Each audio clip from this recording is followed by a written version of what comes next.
Hey everybody, so I am back with another story time with some photos from my capsule and kind of going over joy back then and the lessons learned so that we can make use of this life, of these, let's say, circumstances. I'm trying not to say mistakes. I don't know, but make use of the experiences, right? When I think of time and our villages and the spaces that we grew up in, and I think of how we pass along knowledge. I think of people being in a circle and just telling stories. Like they left the village, this crazy thing happened with this animal that no one knew existed, and this is what I did to battle this animal. I probably shouldn't have gone this way. I probably shouldn't try to feed it this. Probably shouldn't have teased it, whatever the case may be. But there's just so many ways of us gathering little nuggets that we need to kind of lay the groundwork and the path for us moving forward in a way that feels intuitive and aligned with what we really want. And if there's anything that I'm ever able to share or tell or whatever that's going to help with that pathway, I am happy to be able to do it because it had to be for something. So let me introduce myself really quick, and then I'll go ahead and dive into some of the pictures and the stories and the time frame and that type of thing. I am Joy, also known as Dr. Joy, and what I'm doing is basically a vlog that to me is like the unfolding of what I identify as purple print journey. Purple print, the idea of the purple print is living intuitively and living liberated, but living very much in line with what your truth is. I feel that when we are believing a thing and we're living another way or feeling like we have to live another way, we're in constant anguish, honestly, just anguish at different levels. And anguish can be identified as depression, as anxiety, as panic attacks, as codependency, as loneliness, like anguish in all different types of ways. But it's because we are out of alignment with what our true desires or understanding of truth is. It doesn't mean that we're not living the way that someone else is. That's not what makes something right. What makes it right is what makes it right for you. Okay. So anyway, let's go ahead and jump into some of the stories. So the pictures that I have today, I'm actually going to cover a little bit more months than I usually do, but they are from May 2022 up until the end of June 2022. And the next time I do a video, I will probably cover a few months as well. But there's some big things that I'm gonna kind of talk about, some pivotal things I'm going to talk about in this video and the next. I wouldn't necessarily say this is going to be something that's like too explicit. It was traumatic and dramatic to me, but just know I'm going to be talking about things that could elicit a tear or something. Probably not for me at this point, but it could be something that's familiar to some pain that you have had. And also use this container for that space as well. If that's something that you need to get triggered and process and cry out and have a new perspective, do that in our space as well. Okay. So reflecting back on where I was in that time period, I was full on in my PhD program. We had started to go to more trips, more communities. We expanded out to other communities of like couples and just people who were like-minded to us and wanted to live in a space of relationship freedom, but also relationship understanding, learning how to compromise more. I started going to conferences, I was going to retreats, and I was doing stuff either individually or with my partner, and also meeting other people who were potentially partners. I had other partners as well. I think at that moment I was practicing what's called solo poly. So that means that my partner had partners that he was with, and then I had partners that I was with, because I think I had concluded at this point in time that I wasn't going to be able to do a throuple or be with somebody with him. I'm not saying that that's not possible, but I'm saying for the way that we were built, from what I could see in that moment, it wasn't something like we didn't seem to like the same things in the same way or whatever. But we still wanted to explore what that was to have that freedom in our relationship and come back to each other. So I was pretty confident looking at these pictures, like in who I was and anchored in. I remember we used to identify each other as our lighthouse. So like no matter where you went out to, you could always see the lighthouse to come back home. You always had that anchor, that safety. Your ship never crashed, so to speak. And I felt like we were doing those things. If he had a disappointment, I was definitely there to kind of pick up um, some of the emotions that maybe were hard to process. Like, and there was a lot of like rejection that could go on in our community, right? You're talking about dating people. That's what happens when you're dating. But when you intentionally put yourself out there to date, you're going to get more rejection. The percentage is like, that's just what it's going to be. So then learning to manage what it even meant to be safe in a relationship where you were putting yourself in spaces that were not necessarily safe for your ego. An interesting thing because we both grieve differently, we both experience rejection differently, and then learning to support somebody through their rejection was interesting. All these things, I would say, every time we had a new challenge, try to figure it out. I feel like for the most part, we did pretty well with those dynamics, and it helped both of us in our other relationships as well, being more compassionate with our friends, with our family, because we didn't always agree with our family from political standpoints, and there was a lot of stuff that was going on during this period. So this was a period of, like, I would say, zhuzh in the relationship. There's even pictures. I remember, yes, getting dressed to go to a weekend poly event that was like themed and all that type of stuff. So we were doing a lot of stuff together. I was also full swing, as I mentioned earlier, in my clinical sexology PhD program, and I was writing my book. So one of the pictures is me in an Airbnb writing my book. Well, I'm not writing in that picture. I'll put the picture up. I'm not writing. But I had the privilege to be able to go for weekends and just write and just get pages done, just get research done where it was quiet, where I didn't have dogs, I didn't have kids, I didn't have partners, it was just me. At this time, I had several partners and, I thought I was balancing those things out. And all my partnerships, I felt like were giving me a different degree of support or adventure, excitement. I also started to get more into, which is just funny.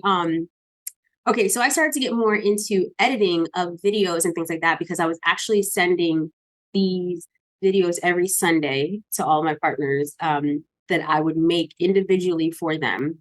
It would be aligned with music and that type of thing. It would be a message basically for them. So I got really inundated in creating in that way, while also still doing research for what I was doing research for, which was around our sensuality, understanding our bodies, what connects our bodies to pleasure and what are the barriers to pleasure. So I didn't want to just do the research. I'm living out the things that I'm trying to understand better to be able to come up with the therapeutic modality to help us. My book really, I did create an entire therapeutic modality. It's called FAR therapy. But it included basically the science from somatics. It included brain spotting and also a focus on chakra science. Okay. So beautiful. I say it does include, it still exists. It is still a great tool that I will continue to use probably for the rest of my career in different ways. But this was like a culmination of a lot of things, which was beautiful. So I was living it. I was doing all those things. Some of these pictures are also from Venice. So I had gone to Venice, Italy. I had wanted to go since I was like a teenager. I wanted to go to Venice. I had started doing different things. I was doing like women's retreats. I was doing my yoga in different places. And I was hired to do like a singing bowl thing. I did that. And with this particular person, they also asked me to teach in their program and to also have my book be a textbook in their program. I'm not going to get too much into detail about the program. I'll get into the point of understanding that. And I thought I was doing really well. You're going to see my I Am Black Wealth t-shirt. I was doing really great because the deal that I had established with this organization was one that I'd be able to pay my mortgage, right? I'd be able to do a lot of things and have freedom to then start getting into more creative things, which felt perfect culminating while I'm doing this PhD, and I'm going to like rebrand from this sensual space and not just be a relationship therapist. I'm saying all this to say that everything felt very, very good. I also had a partner who did yoga, right? And so, funny story about my yoga, which is now a pivotal part of my work, is that I had not done yoga probably not one time before meeting this partner. Now, at this time, I had to be June 20, I was only 40, oh my gosh, 41, maybe 42, 41, something like that. I had never uh smoked anything really. Like, yeah, I really hadn't. And I hadn't done yoga. Anyway, so with my culmination of partners, I picked up different habits and skills. But whenever I try something or I do something, I tap into like what it means to me to do it, what it feels like for me to do it. I did care about what I look like. I think that's normal for people to care about what they look like. So it felt like it could be a good fitness thing, but yoga was way more when I started doing it, and it was hot yoga. So it was a date the first time I went, right? So we went, or it was whatever, it was our date. The first day I went, I was like, why do people do this? Y'all are crazy. Okay. Not uncommon, right? I was the only one who looked like me. I was the only chocolate drop in class, right? And I'm like, yeah, I'm about to melt. I think 20 minutes in, I had to go outside. It's like a 10-minute break, which is a long break. If you think about it was a long break. I'm like, I'm gonna die. I'm gonna die just to like get some. That's crazy. So I was like, no, you're not a punk, right? You can do this. You can do the thing. And I went back in and I finished. And I remember him being like, are you okay? I want to be like, Ninja, nah. Like you don't see that my soul is halfway on my body? No, but I'm gonna finish it because I came to do a thing. And so we're gonna do a thing. Okay, so we did the thing. But I remember I had a friend who actually she had just started teaching yoga. And I hung out with her, whatever. And so she was like, listen, I know it was really hard. You just got to do it one more time. I'm like, no, man, like, how could anybody do this? I don't understand y'all. She was in the Pilates and I was like, look, I don't think this is naturally, this ain't right. I went back and ever since I was addicted. So it was a partner who got me started with that. And what was interesting is I was in my PhD program, but I hadn't like finished my book. And yoga was not necessarily a part of, I was creating the research as I was doing it. We had years to do it. So it was a long time for me to be able to gather the data, but that became a part of the plan when I realized how healing it was for me, whether or not I was like on a date or that was our a foreplay, so to speak, whatever. It didn't matter. It was still an entire healing experience for me to do this, to challenge my body in this way, right? So I feel like I was also learning a lot of resilience. Going through these experiences also is something where when I realized like I'm the only one in the room, or every time going to yoga, it would always be a thing around, we're not paranoid. We think people are staring at us. They are staring at us. You just have to learn to not care. But it would be odd for me because it would be like my mat was my little sanctuary, right? And I'm going in and I'd be done. And then I'd be getting the thing to clean your mat or getting a towel, whatever you do at the end, get your shoes, whatever. And people, not one person, but people would always come up to me like, oh my God, you were so good. Do you teach yoga? Do you da-da-da-da? And you did this so good. I'm like, okay, so you were watching me the whole class. It didn't matter if I went in the back, the front, the side, like it didn't matter. And it became very evident. Or I would have teachers. A lot of classes, they ask if you are open to adjustment or not. I really don't like people touching me. Like I don't know. I don't like people who I don't know touching me. I just don't, I just don't. So anyway, if I was new to a class, they would always feel the need to watch everything I was doing and do the adjustments. And I'm not saying because I wasn't doing something wrong. I don't really feel that you could do things to hurt yourself in yoga, but not wrong. Like you can modify, right? but it would just be there would be like this fascination with like, well, let's help the creature do the thing. Like, don't be fascinated with me, like just don't. But that became impossible. So sometimes, lesson time, you have to own what it is, right? You have to own where you are and how it's going to be. And instead of being angry, because I don't want to end the class and then be like, oh, I know they're going to come talk to me. Like, I just have to be open to this is what it is, right? If you are a flower in a field of weeds, not trying to say everyone else was weed, but like you're the different thing, okay? You're a sunflower in a field of lilies. They're gonna see the sunflower, right? And why be mad? Just be. That's it. Just be as much as you possibly can. Um,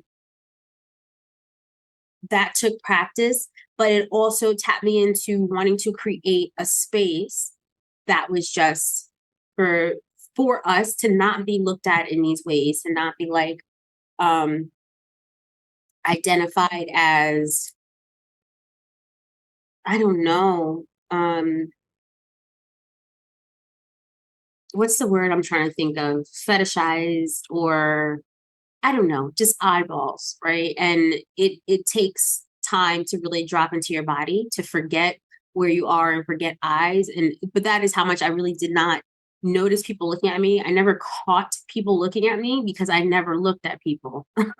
I looked at my hands. I'm like, this could slip at any moment. And what would my face look like if it just smashed on the floor? Like these things that you think about, especially when you first start, like, dude, you're sweating so much today. You should have brought your yoga towel, or like that's it, but not really much else. Unless you like you put your mat in front of me, in front of the mirror. Pet peeve, drives me crazy. You saw me set up the spot. We try to do, but why you gotta anyway, but besides that, I didn't see other people. I saw the instructor, I saw myself, and that was it. And I wanted to be able to bring that experience to a lot of us to enhance lots of things. And because, truth be told, the way that I started with yoga was in I would say, a sensual aspect. Like, we would make the entire night a sensual experience, right? I definitely wanted it to be a part of a sensual expansion experience. It was later on I learned about the certification for sensual yoga, which I'll probably talk about in another video. But this is to speak to the fact that I was very much in my owning my space as being very different, but being okay with that, being okay with making mistakes, being okay with falling, being okay with being seen.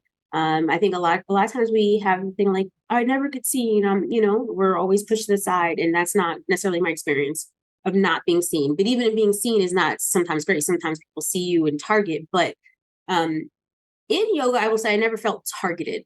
I never felt like animosity. So I still love the space, right? But I do know that I felt like the way that we, people of color, need to do healing could be, we want to have a felt experience. I'm not saying everyone doesn't want, I'm just saying what I know that I really like to have, a felt experience, right? And so I felt that experience every time I did yoga. Conversations with myself, conversations with God, like that, I felt it.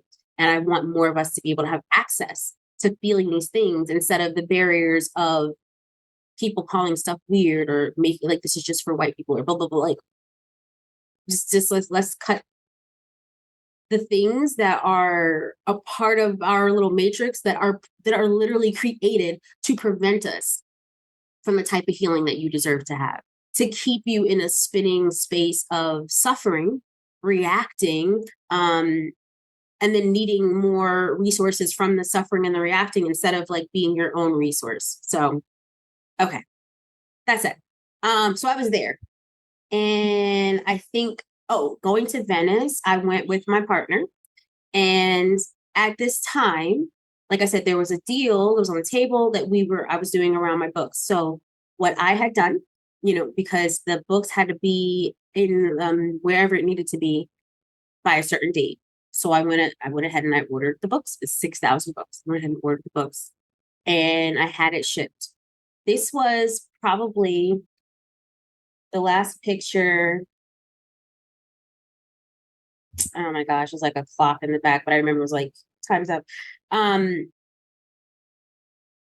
I don't think I had completely given up by this point, but I had just about, like, I had lost it. But basically, by the time it came time to pay me for these books, I realized that I was working with con artists who literally just conned me and disappeared. And that was it. When I say I was going to be able to pay my mortgage, that means there was a lot of money that was due to me. And it was also a lot of money for me to print all these books and ship them and then have people, when I say disappear, like just disappear. It was such a, like, out of this world thing, you know, because I've been living this life where I felt like things kept heating up and things were going really well and I was making a lot of progress. I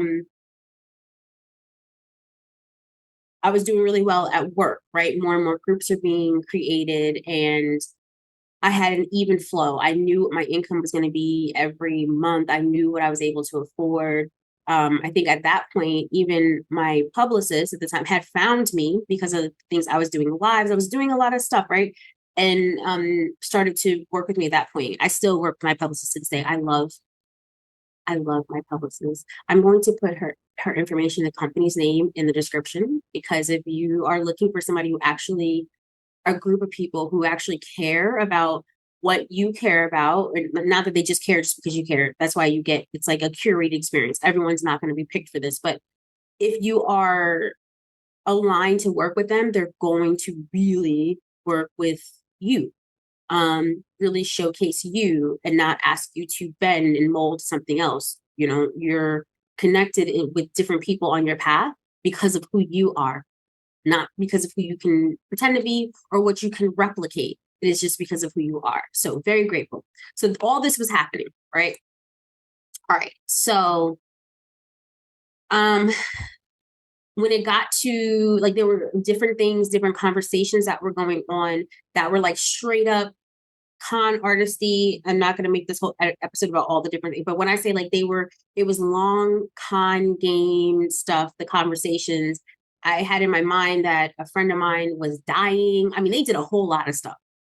When I say they did a lot of stuff, and it wasn't like I was like on AOL chat, like I was talking to people, I was videoing people, I was on an actual platform with people and teaching classes. You know, it was one of those things where I'm going to hire you, I'm going to pay you this one time, and then I'm going to get money out of you going forward. Like, it was wild. It's something that I would never have imagined, and I never hear anybody talk about it. And I assume it's because people are embarrassed, right?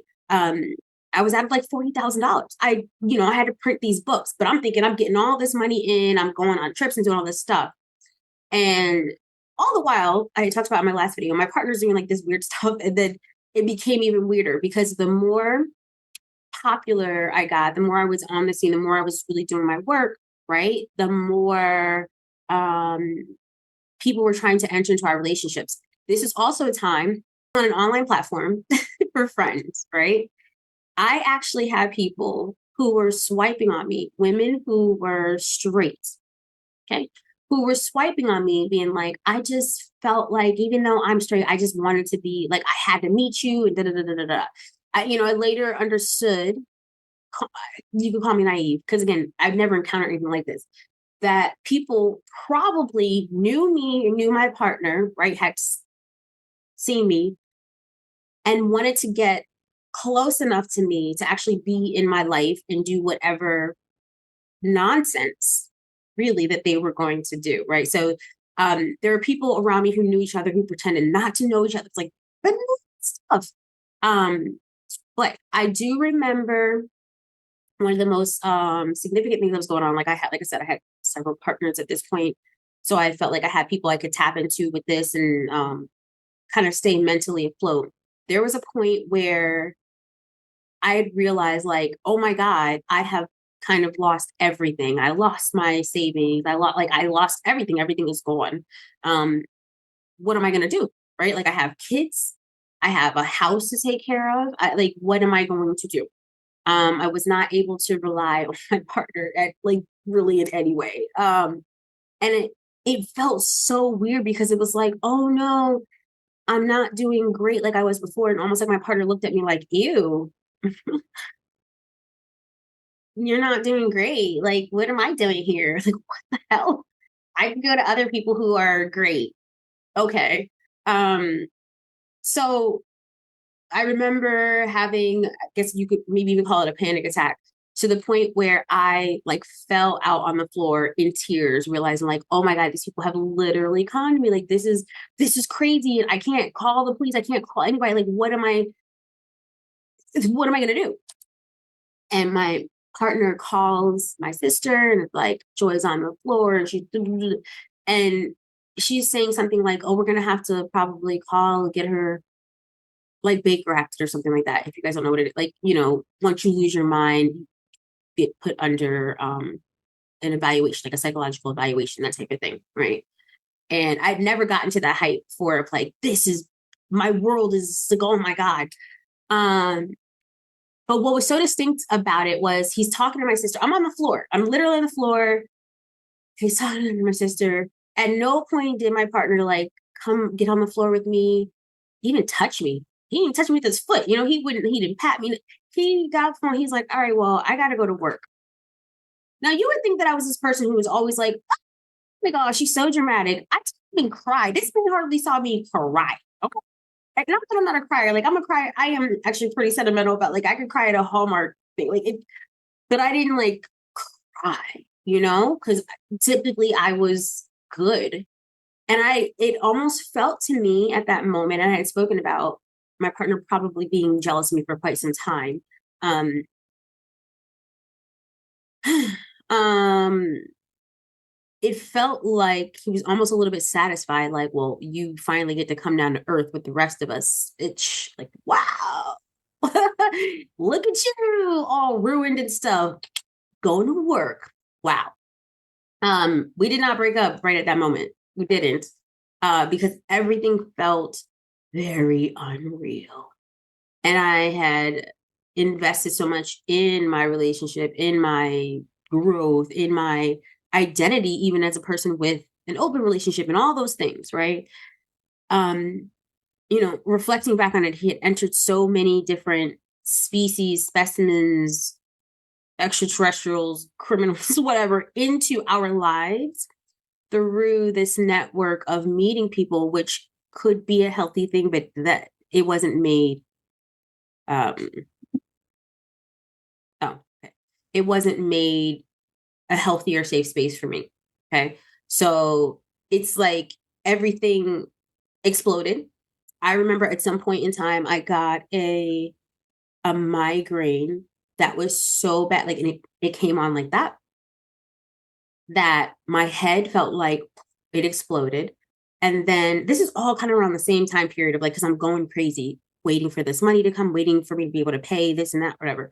I remember I had to text him and be like, I can't move. And my bed was a loft bed. So he'd go, it's like, I can't move.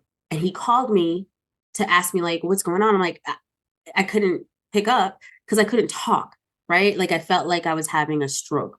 So I'm like, I'm telling you, I can't talk. I can't move. I just need to go to the hospital. Brought me to the emergency room, got there. They took my blood pressure. They're like, how are you alive? It was, I don't know, 180 over something, whatever, right? It was so high that it was awful. And I remember just like arriving in pain because it just wouldn't stop. I would get migraines. What's funny is since I left my house and my relationship, I haven't had migraines. It's been a while. I used to get migraines once a month, like clockwork. After I left, I did not. So it was that bad. They couldn't tell me the cause of it because my blood pressure was like, oh my God. At that time, I would say that I felt very confused because I felt like when stuff like this it's something that you can't imagine. So you don't know what support's supposed to look like. I just was like, I just feel like this isn't support.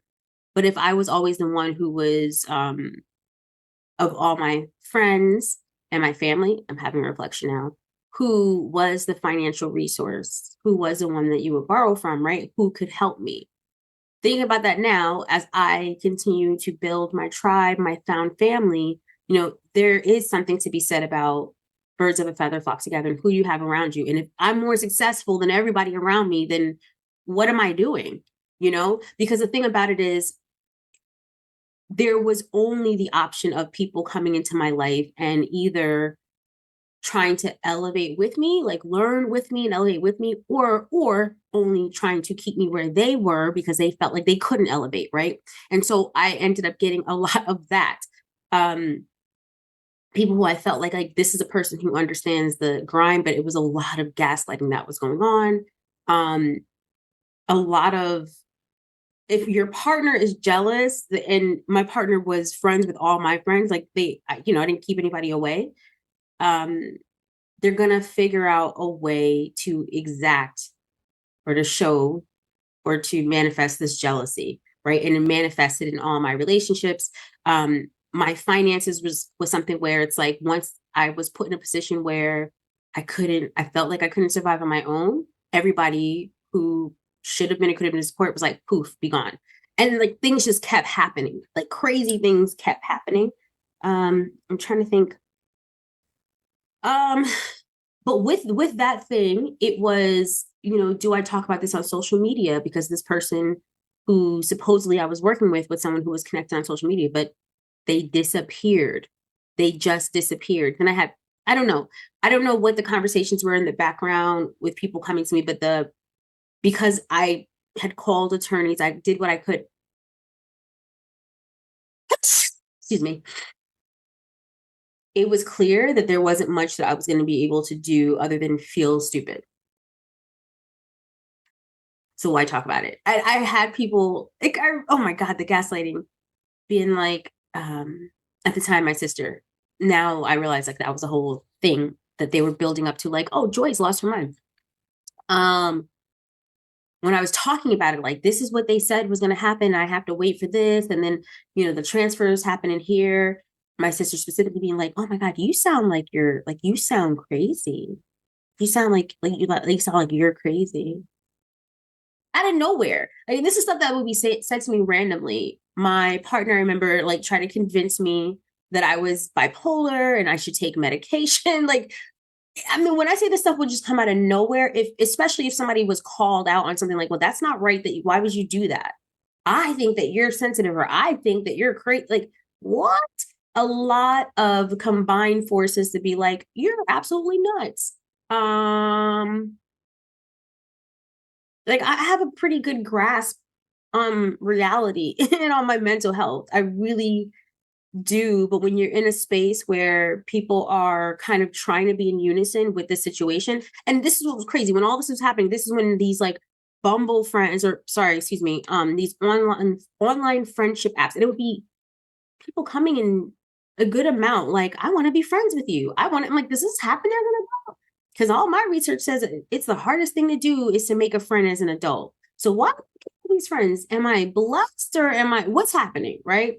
And what would be also really funny is that every single one of these people who became friends with me and would understand my life a little bit more and would see my relationship with, which on the outside looked very loving and harmonious, nobody was attracted to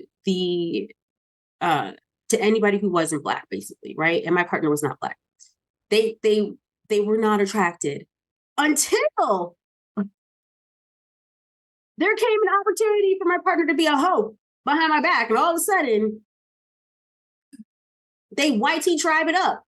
But all things I find out later. But it was just such an interesting thing to have your life swarming with what seems like good, and then all of a sudden a tunnel of like darkness opens up, and whoosh, all the things happen. All of the things that could happen in relationships, I feel like it all happened. Meanwhile, I'm going to spiritual retreats or yoga retreats. I'm expanding or adjusting my relationship with God and with other people, and really trying to see the people and situations, even the situations in my life, through a lens of, I don't know, divine timing, or I don't know if I was on karma at that point, but like that's pretty much like I was trying to understand the why. Why would this happen, and what can I gain from it, and where can I go? But me being on the floor, not a place that I would usually be, it was probably one of my lowest points, but it was a memory I'll always hold to know, one, I'm never going to go back there, but like, how did you get up off the floor? Like, I got to remember how I got off the floor and how I got to the next job, how I got to the next check, how I got to the bag, how I got to the next bit of healing, the next realization. Once that happened and I realized like I'm really alone, like I'm by myself and I have to be somewhat normal, for my kids' sake or whatever, it really started to change who I would engage with in my boundaries. So my boundaries became tighter when it came to allowing my partners to be a part of my space. Like, just because you're choosing chaos does not mean that I choose chaos. And then you have to be realistic with yourself around like, well, this is your partner, and can you just, if you don't agree with what they're doing, can this really be your partner? Like, I can't be teaching people these things about being in alignment with their partner and their values and all these things, and I'm just letting this man go wild over here. So a lot of that stuff was getting questioned. So our relationship was definitely changing at that point. I'm trying to look at what's happening. Okay. Like what the next thing we'll talk about. Yeah. Okay. So our relationship was definitely changing at that point. I'm not going to blame it on outside people who were uh, tempted, or they tempted him, he tempted them. It don't even matter. Like, basura across the board. Okay, that's it. But we don't live in a junkyard, and so we ascend. And when you ascend for real, when you have no other option, there's nowhere else to go. The bottom had been hit. There was nowhere else to go but to the left, the right, up. No more down, right?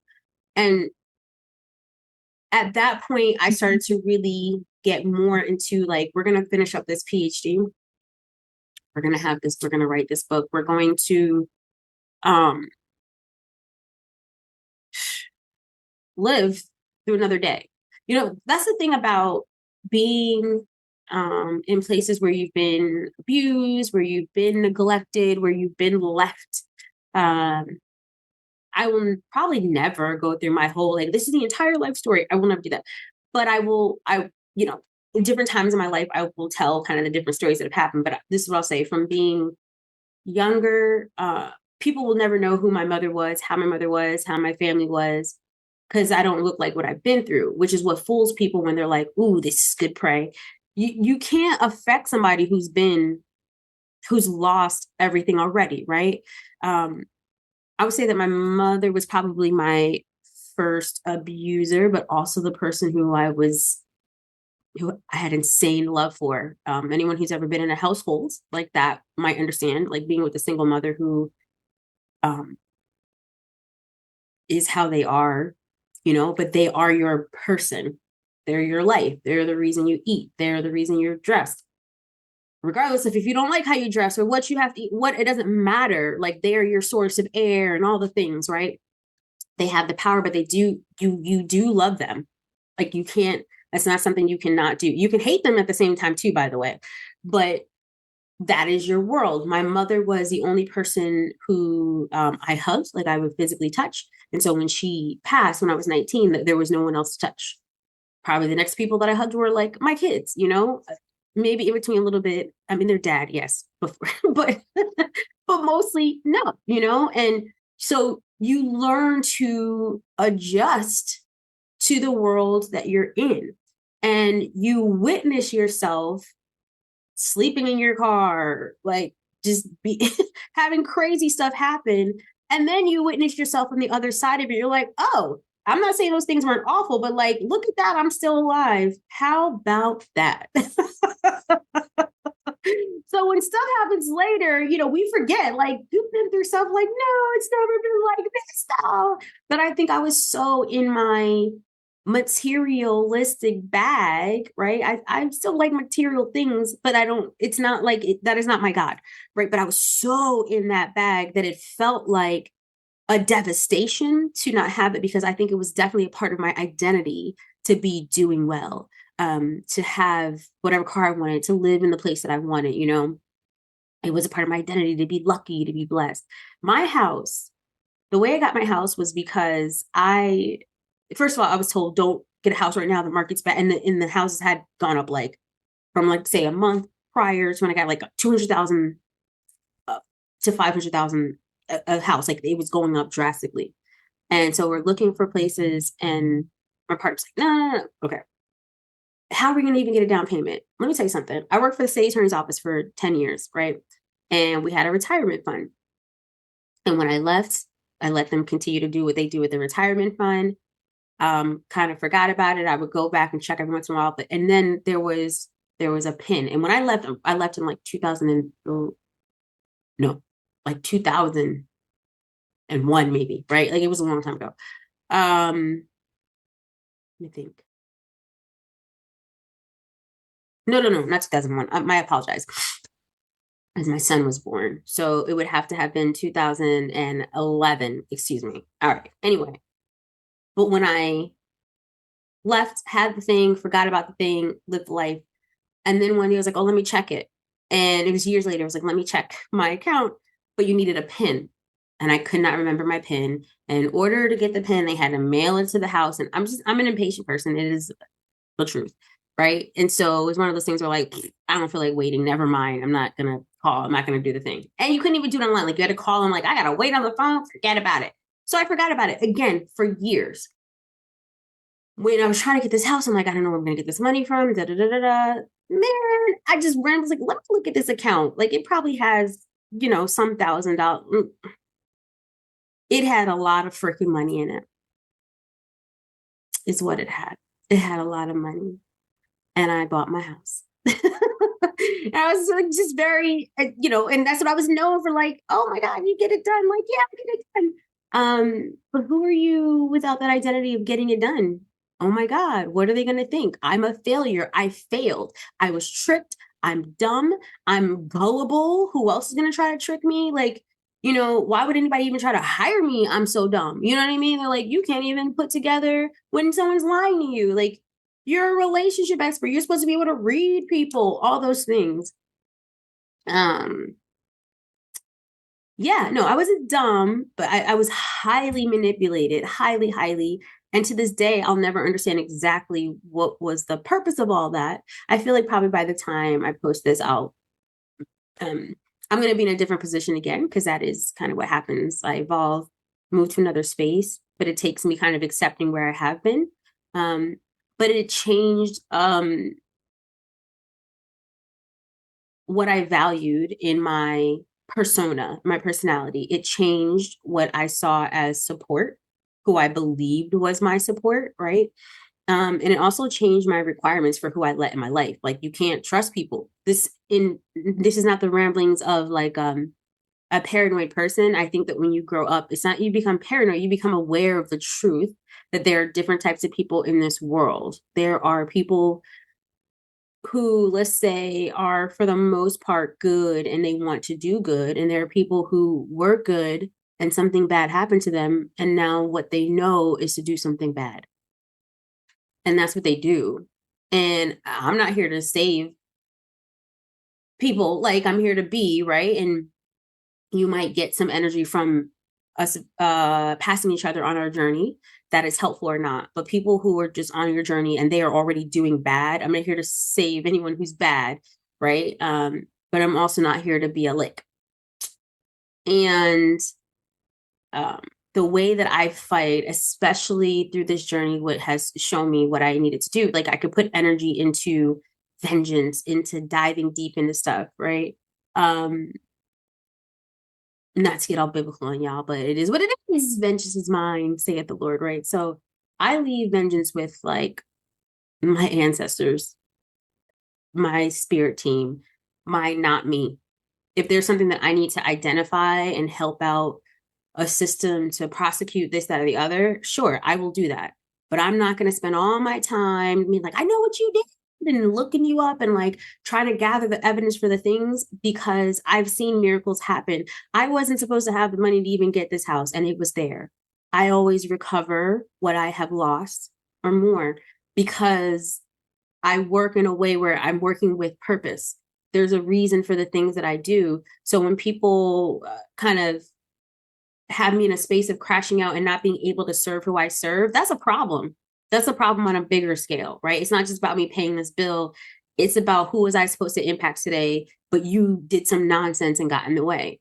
So this was also a time period where, yes, I was doing really well with my groups and stuff. But when this realization was happening about like, oh my God, am I never really going to get this money or whatever? This, and then my relationship was like, it was evident that the loyalty was off. So I have to be worried about so many things and doing it by myself.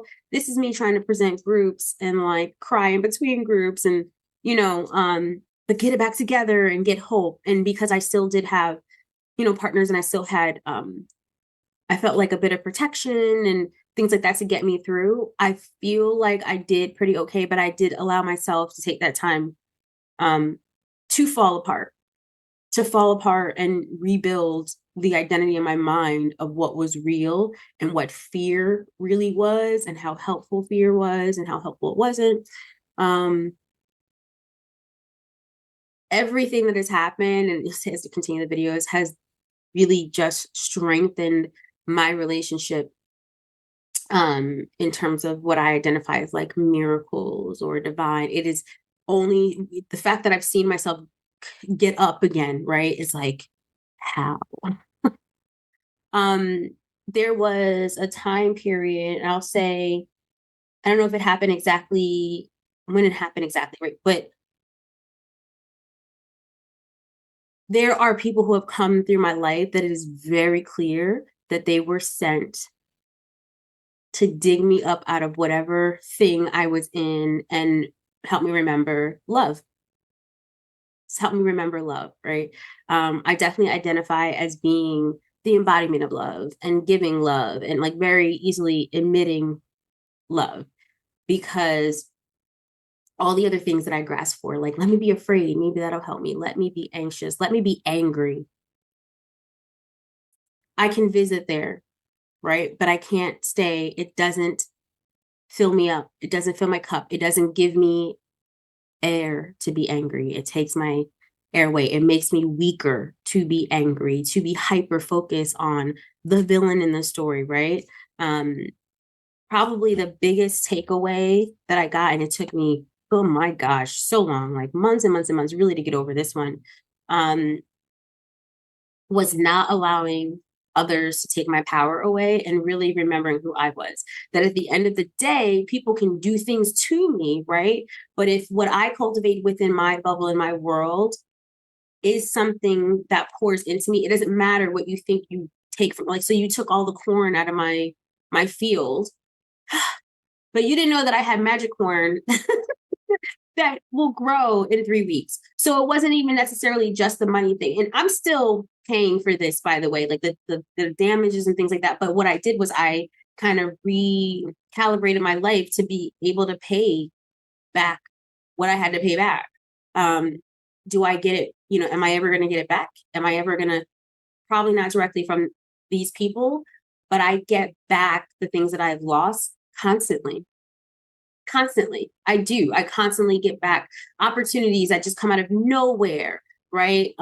People wanting to donate to my platform and pay for other people to be on the platform out of nowhere, opportunities that come out of nowhere, regardless of the stuff that comes at me. So that was something that I would say, like, I was on a mind part for for a very long time. Like, I felt very shaky, but coming back to work and being able to see that I was actually able to work, I was able to speak, I was able to speak the truth about healing for other people for wherever they were, and I could see people healing, I could see people getting better, I could see people still on my calendar, still wanting to be in the energy of healing, to know that I still, as long as I still have my purpose and I still keep going, I'm going to be provided for with what I need. I said I wanted a house. I was provided the money I needed for a house. I said I needed a car. I was provided for the money when I needed for a car. I'll probably talk a little bit about my car next time too. It started getting kind of wild with the car situation. But it's like every time I lose a thing, I lose my senses, but I lose them less and less now. I am convinced or tricked out of my peace less and less and less like, oh my God, a thing happened. Like, but things happen, but you always happen too, right? Like, yep, I sure do. And I get back up. Okay. And I also kept it cute. Amazing.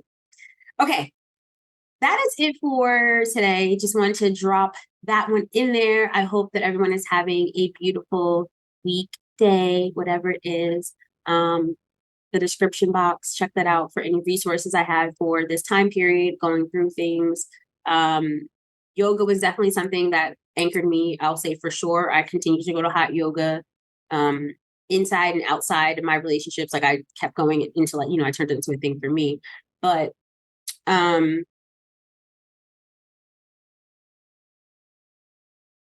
that's funny. I'm just looking at the time. It's 12:12 for this thing. All right. But having a somatic anchoring was really helpful too. Not being afraid of being in spaces that I was the oddball because I wasn't going to let somebody push me out of my sanctuary just because of how they wanted to be there. It was still the space that I know that I needed to be in. And then, learning to cultivate those spaces of peace for other people as well. I'm done with the rambling for now. All right. That's it, y'all. I will talk to you next time. We got juicy stuff coming up about not just relationship things, not just financial things, but other life things, survival things, and the lessons that I got from those things.